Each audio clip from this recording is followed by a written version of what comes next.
हरिओम विद्यार्थी मित्रों, आज आपणे धोरण 6 विषय सामाजिक विज्ञान पाठ 15मो सरकार बराबर ए विविध स्तरे जे सरकार काम करे छे આગળના વિડિયોની અંદર આપણે એ માહિતી જોઈ હતી। હવે આગળ આપણે જોઈએ हिना मूल्यों। आपणे जोयुं कि लोकशाही शासन व्यवस्थामां स्थानिक कक्षाए, राज्य कक्षाए अने राष्ट्रीय कक्षाए शासन थाय छे।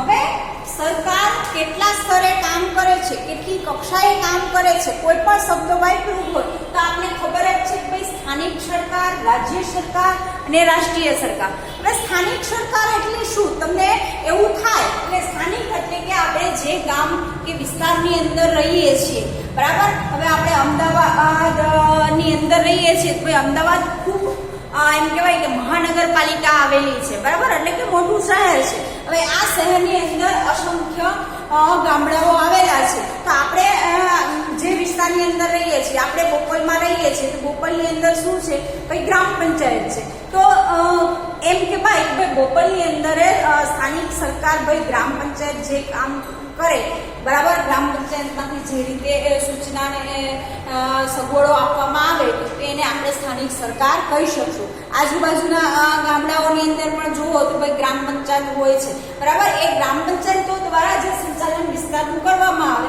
એને આપણે સ્થાનિક સરકાર કહેશું બરાબર। પછી બીજું સ્ટેપ આવે છે એના પછી ભાઈ રાજ્ય સરકાર, કે જ્યાં આખા રાજ્યનું, હવે આપણા ભારત દેશની અંદર કેટલા રાજ્યો છે તો એ આપણે યાદ હોવું જ જોઈએ બરાબર। 29 રાજ્યો છે તો 29 આપણે સરકાર જોવા મળે છે, દરેક રાજ્યની અલગ અલગ, અને એ રાજ્યની અંદર બધી જ જગ્યાએ તમને અલગ અલગ વસ્તુઓ જોવા મળશે। આપણે એમ થાય કે ભાઈ ગુજરાતમાં જે રીતે સરકાર કામ કરે છે એ જ રીતે આપણે બીજા રાજ્યની અંદર સરકાર કામ કરે છે।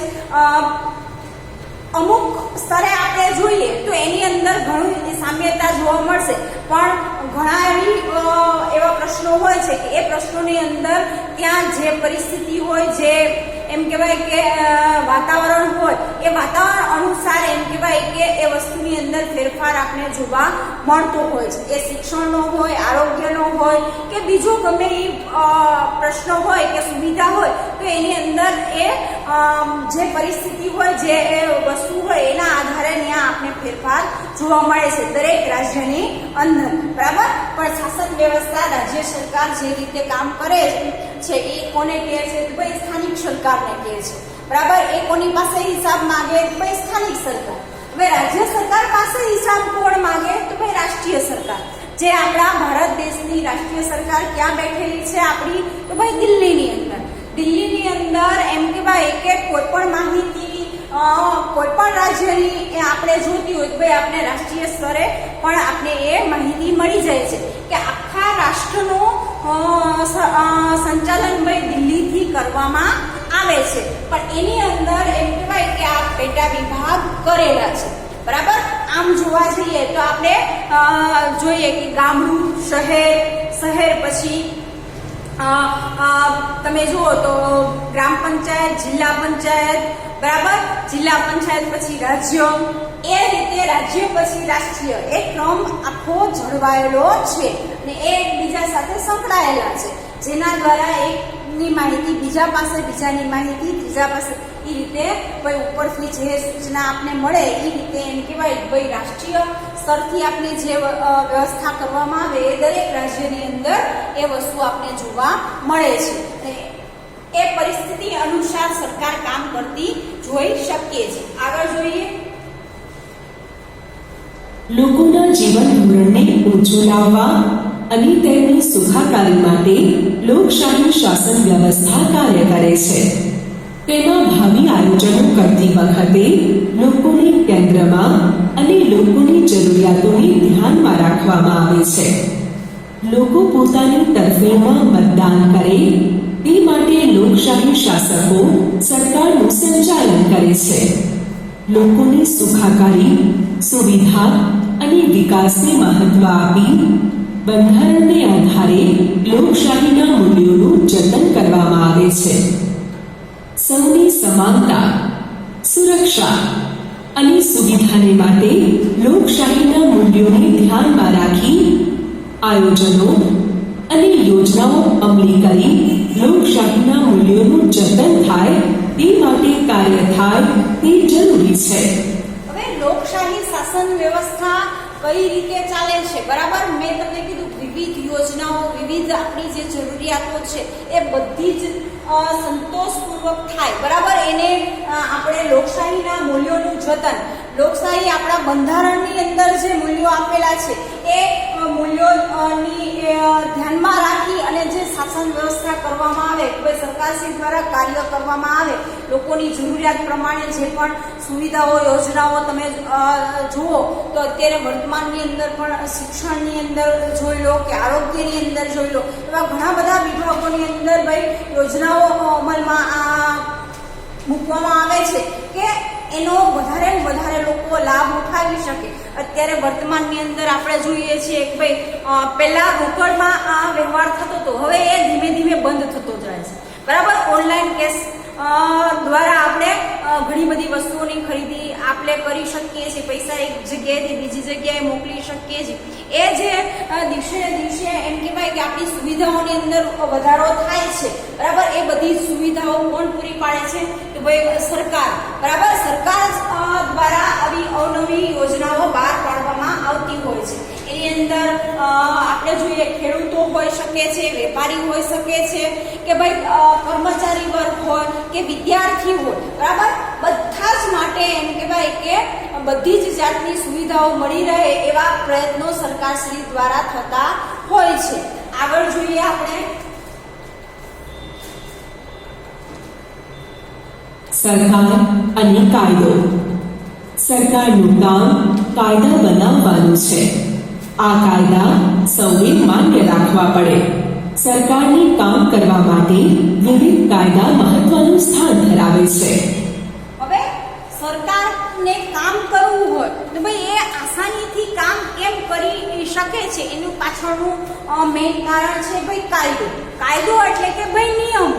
કોઈ પણ વસ્તુ આપણે કરવી હોય તો એના માટેના નિયમો હોવા જરૂરી છે. એમ સરકારને પણ ભાઈ પોતાને સત્તા ઉપર રહેવું છે તો ભાઈ બધા માટે નિયમો સરખા રાખવા પડે છે અને એ નિયમોનું પાલન કરવું એ ભાઈ આપણી લોકોની ફરજ હોય છે, બરાબર? એક ફરજનો એક ભાગ હોય છે. આપણે ખબર જ છે કે લૂંટફાટ, ચોરી, મારામારી અથવા તો આપણે જે પણ નિયમો, ટ્રાફિકના નિયમો છે, બરાબર? એક્ઝામ્પલ તરીકે તમને કહું છું કે એ નિયમોનું આપણે પાલન ના કરીએ તો આપણે ખબર જ છે ભાઈ એનો દંડ છે, એની સજા છે, એ આપણે ભાઈ ભોગવવી પડે છે. તો એ વસ્તુ શું આપણે બતાવે છે કે કોઈ પણ વસ્તુ છે તો ભાઈ એ કાનૂન છે, કાયદો છે, તો એનો અમલ થઈ શકશે. નકર એનો અમલ કરાવવો આપણે માટે એમ કહેવાય કે અઘરો બની જાય છે.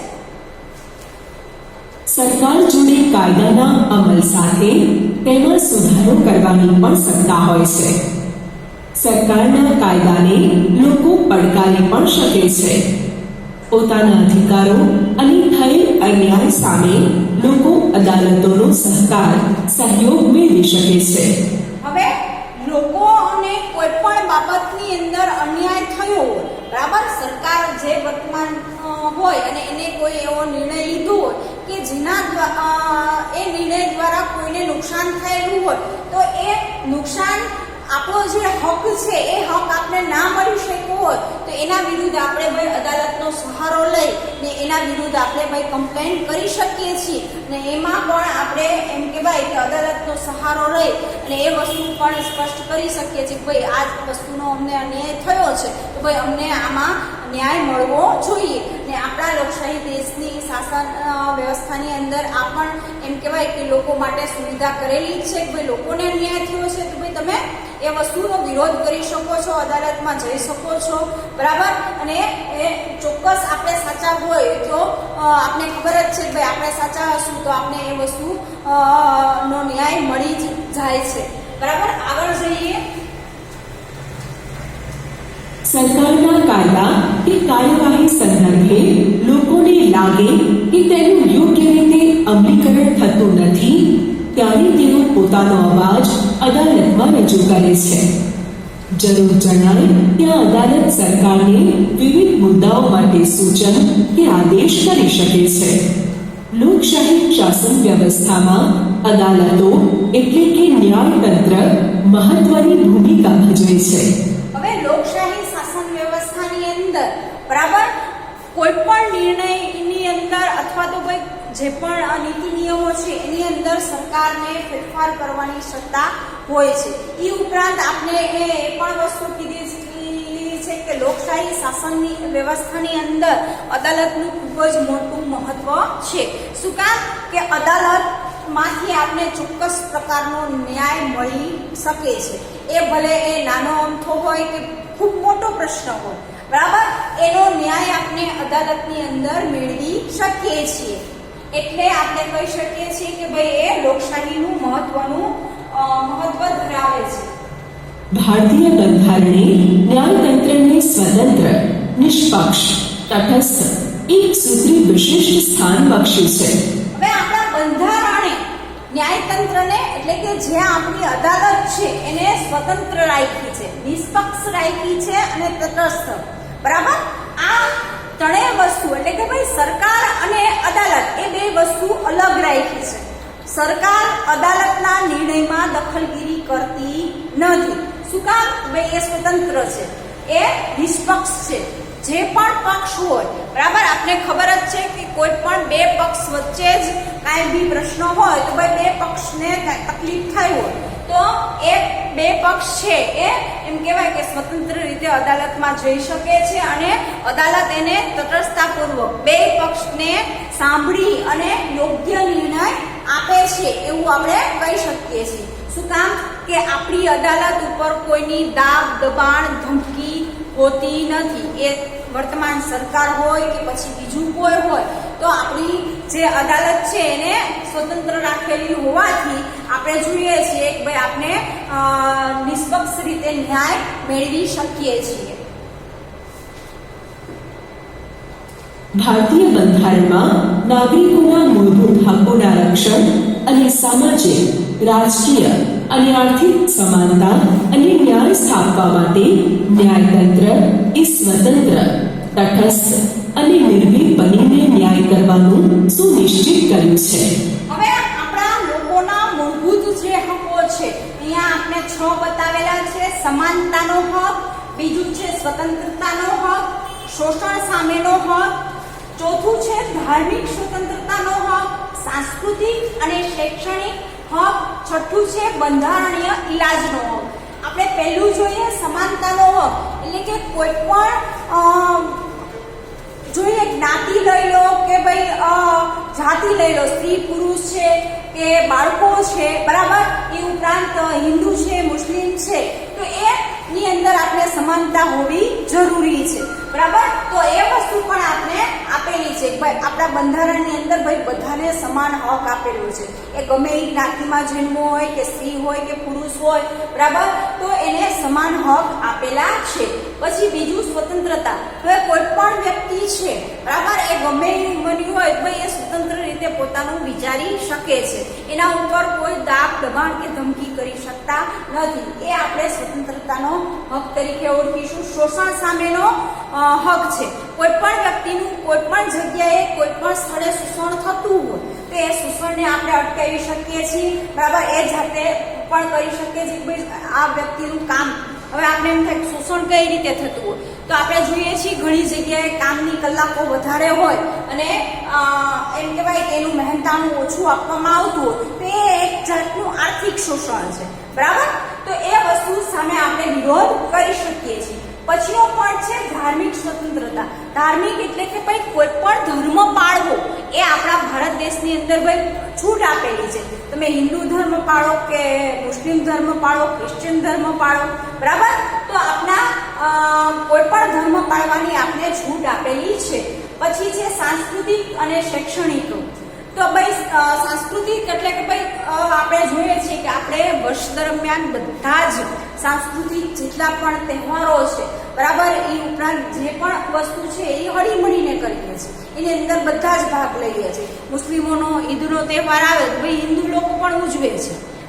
અને હિન્દુનો દિવાળી તહેવાર આવે ભાઈ એની પણ આપણે સરસ રીતે બધા ભેગા મળીને ઉજવીએ છીએ સાંસ્કૃતિક રીતે.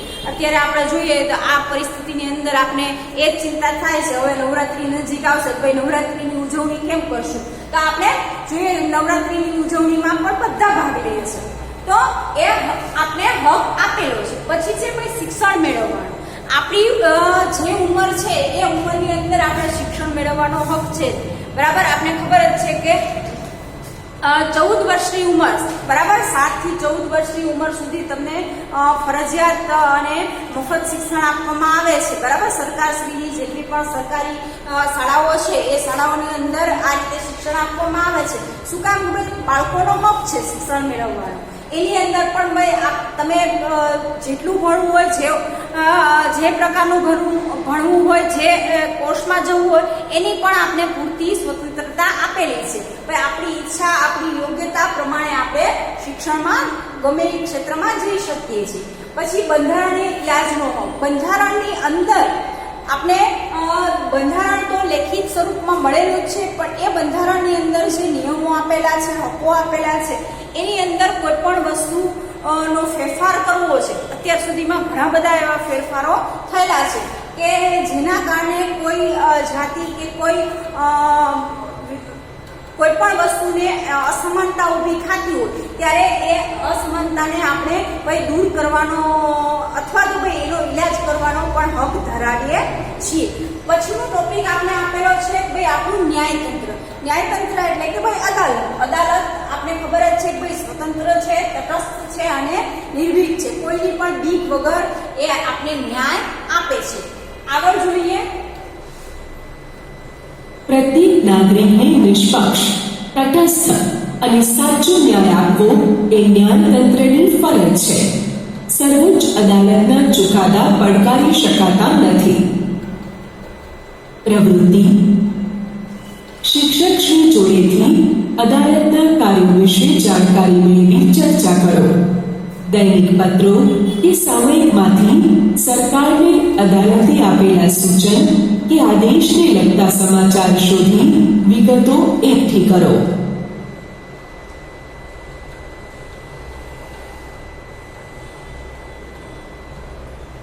હવે છેલ્લે આપણે જે પ્રવૃત્તિ આપેલી છે બરાબર અદાલત વિશેની માહિતી, તો એ માહિતી તમને ખાસ કહી દઉં કે આપણી જે અદાલત છે એ 3 સ્તરની આપણે જોવા મળે છે. પહેલી અદાલત જે નીચલી કક્ષાની કહેવાય છે તો એને આપણે તાલુકા અદાલત તરીકે ઓળખીએ છીએ. એના ઉપર આપણે જિલ્લા અદાલત આવે છે ને જિલ્લા અદાલત પછી આપણે રાજ્યની અદાલત એટલે કે ભાઈ વડી અદાલત અથવા તો ભાઈ એનું બીજું નામ છે હાઈકોર્ટ બરાબર. દરેક રાજ્યની અંદર એમ કહેવાય કે 3 સ્તરનું આપણે ન્યાયતંત્ર જે ગોઠવેલું છે એ ન્યાયતંત્ર આપણે જોવા મળે છે.